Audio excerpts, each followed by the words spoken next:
Pareho tayong lalaki. Hindi pwede yan, sir. Hindi talaga. So may isang salita.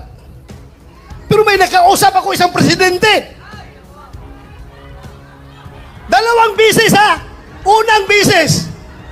Doon sa Bukidnon. Kasi nung 2022 election, kung hindi si Inday Sara makasama sa kanilang rally, kasi mayroong ibang commitment, ako ang nagpo-proxy kay Inday Sara. Kasama kami na sa stage. Siya ang kandidato ng presidente, ako ang nag-represent kay Inday Sara. Nag-uusap kami doon sa Bukidnon. Alam mo, sabi sa akin, hindi siya papayag na makialam ang ICC sa ating bansa. Hindi pa siya presidente noon. Hindi ba presidente? Pangalawang bisis, presidente na siya. Doon sa Malacanang, inibitahan niya kami. Tinanong ko siya, ano ba itong stand nyo, Mr. President? Pabago-bago. Iba yung sinasabi mo, tapos yung mga tao mo, iba ang sinasabi. Ano ba talaga? Mabuti yung lalaki sa lalaki, sir. Sabi ko, lalaki sa lalaki, sir. Prangkahin mo ako. Para I know what to do. Please, prangkahin mo ako. Sabi niya sa akin, alam mo ba to? Kahit gabuhok mo, kahit wala akong buhok, ha? Kahit gabuhok mo or buhok ni President Duterte, hindi mahahawakan ng ICC. Hindi ako mapayag na papasok ang ICC dito. Alam mo, dagdag niya. Kasi, kung papayagan ko yan, alam nyo, kung papayagan ko yan, after ninyo, mga Duterte, ikaw, after sa investigasyon ninyo, baka kami na naman ang isusunod ng ICC. So, naniwala ako. Pero bakit ngayon, yung nagkahiwalay ang unit team, bakit biglang nagbago? Bakit biglang nagbago? Halata na itong lahat, ang ugat nitong lahat, ay kasakiman sa poder ng gobyerno. Ayaw nila na papalit si Vice President Inday Sara sa 2028 para maging presidente. Sinimulan nila yan sa People's Initiative.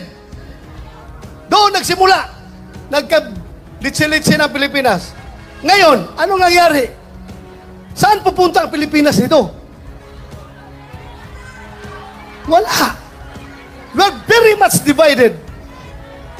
Mabuti sana kung ang division ay 50-50.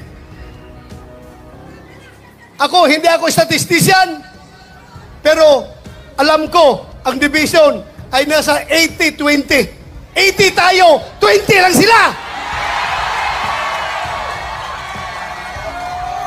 Pero, yung 20 na yan, sila may hawak ng poder ng gobyerno. Kaya tayong 80, kaya tayo ang majority, tahimik lang ang mga tao dahil nagtitimpi lang ang mga tao. Nagtitimpi lang ang mga tao. Anywhere I go, Luzon, Visayas, Mindanao, magsabi lang tao sa akin, Sir, sabihan mo yung kasama mo sa Team Suka. Sige lang, sir. Tiis lang kayo. Basta kami, sir, alam namin what to do. Alam namin, sir. Basta kami, makita na lang natin sa balota kapag kami bumoto. Magugulat na lang kayo kung anong magiging resulta. Ako na may naniniwala.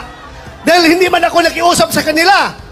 Hindi ako nakiusap sa kanila. Sila kusang loob na lumapit sa akin.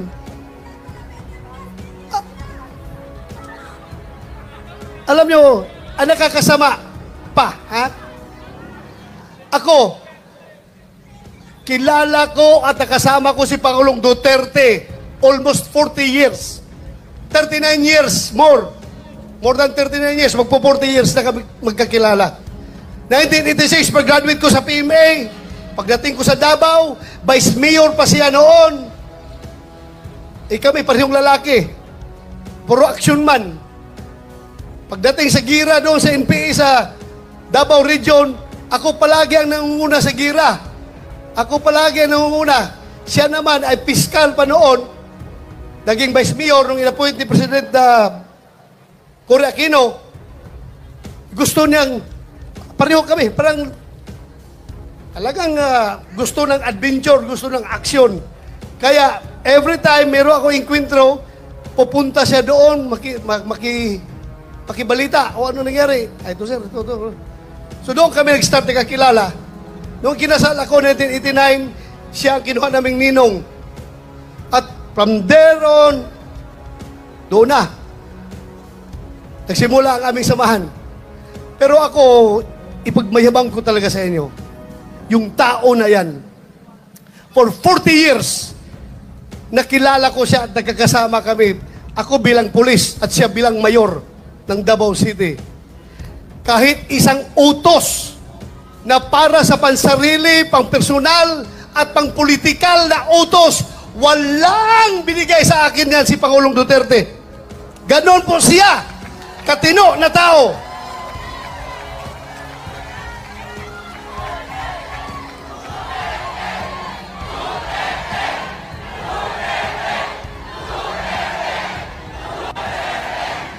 Kaya mga kaibigan, pagdating ng araw, ako ayaw ko sana kayo isama sa problema ko. Ayaw ko idamay kayo. Pero pagdating ng araw, nalalabas yung warrant of arrest ko, huhulihin ako ng PNP. Ito lang masasabi ko sa inyo. Ito lang masasabi ko sa inyo. Lahat ng ginagawa nila ay illegal. Kasi yung warrant of arrest na kanilang siniserve sa atin, hindi yan nagagaling sa competent authority. Hindi yan nagagaling sa local natin. Hindi yan ni-recognize natin dahil hindi tayo under sa kanila. Kaya dapat magkakaisa tayo. Hindi ko kayo dinadamay ha, pero pinapaalam ko lang sa inyo. Any time of the day, baka ngayon, pagbaba ko sa entablado, nandyan na, nakabang na sila, arestuhin na ako. Bahala kayo, sige.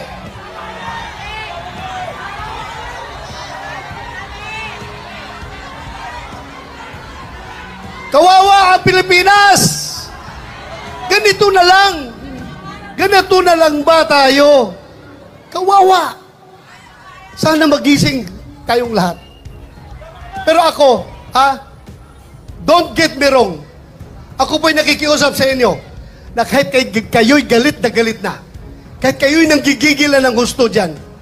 Dahil sa inustisya na ginagawa nila, ako pa rin na nakikiusap sa inyo. I am appealing for your sobriety. Sana kalma lang tayo. Huwag tayo gumawa ng dahas. Dahil pagdating sa dahas, bibigyan natin sila ng rason na mag-declare ng martial law. Diba? Huwag niyong gawin yan. Huwag niyong gawin. Huwag kayong gumawa ng dahas. Huwag natin sila bigyan ng rason para magdeklara ng martial law. Kailangan tayong lahat ay kalma lamang. Pero, solid, nagkaisa at gustong-gusto na ibalik si Pangulong Duterte dito. Bring him home! Bring him home! Maraming salamat! Magandang gabi sa ating lahat! At huwag niyong kalimutan, hindi lang sa sigaw natin na bring him home, kundi individually. Magdasal tayo sa Poong May Kapal na sana yung sitwasyon ni Pangulong Duterte doon ay kayang-kaya niyang malusutan yon at sana magtatagumpay siya sa kanyang laban. Yun lang, maraming salamat at magandang gabi sa ating lahat.